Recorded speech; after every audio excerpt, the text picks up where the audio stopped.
урматтуу кыргызстандыктар, мына бүгүн биздин кайрылуубуздун себеби Азаттык радиосунун бизге эч кандай пайдасы жоктугунан биз өзүбүз келип чыгарып ушу чечимге келдик. Ушу негизи Кыргызстандагы болгон бардык маалыматтардын жакшы эмес жактарын чыгаргандыгы үчүн биз ушундай чечимге келип чыгарып калдык.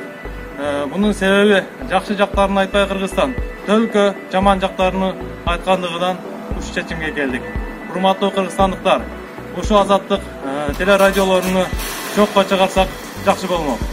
Канча жолу уксак дагы Кыргызстандын бир гана негатив жактарын чагылдырып тургандары мага катуу таасир тийгизбөдү.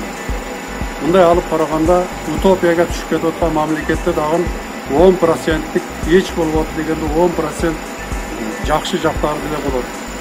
Азаттык радиосу эгер мамлекетте болуп аткан нерсени чагылдыра турган болсо, жакшы жактары дагы, начар жактары дагы кошо бирдей немеде чагылдырып турган болсо, эч бир наразычылык жок эди. Бирок бүгүнкү күнгө чейин бир Кыргызстандын болуп аткан ийгиликтерин көрсөткөн маалыматтарын укпагандыгымдан ушул кайрылууга келдим. Кайрылып жатам, потому что биздин Кыргызстан үчүн өзү Азаттык радиосунун эч бир кереги жок экен. Себеби дегенде бир гана негативди гана чагылдырышат экен, жакшы жактарды чагылдырганын байкаган жок. Ошондуктан бизге азыркы күндө Азаттыктын эч бир кереги жок. Урматтуу мекендештер, учурдагы саясий кырдаалды карап туруп, ушу Кыргызстандын жараны катары өз оюмду билдиргим келди.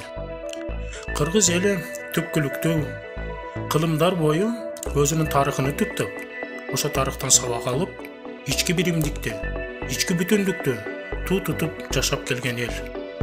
Мына ушундай жакшы көрүнүштөрдү, мына ушундай баалуулуктарды сактап калуубуз бул албетте келечек үчүн камкоруу болуп эсептелет.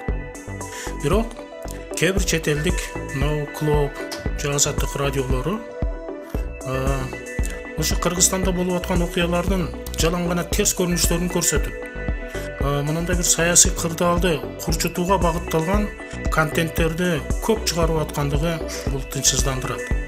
Бул аркылуу элдин бөлүнүп жарылуусуна, элдин бүтүндүгүнүн ыдырашына себепкер болуу, же болбосо ошого багыт берүү, ошого үгүттөө коркунучтары турат. Андыктан бийликтегилер мына ушул басылмалардын иш аракеттерине көңүл бурбайбы деген ой жаралат да. Себеби биздин эң зор байлыгыбыз дагы, эң зор баалуулугубуз дагы бул элдин бүтүндүгү, элдин биримдиги болуп саналат.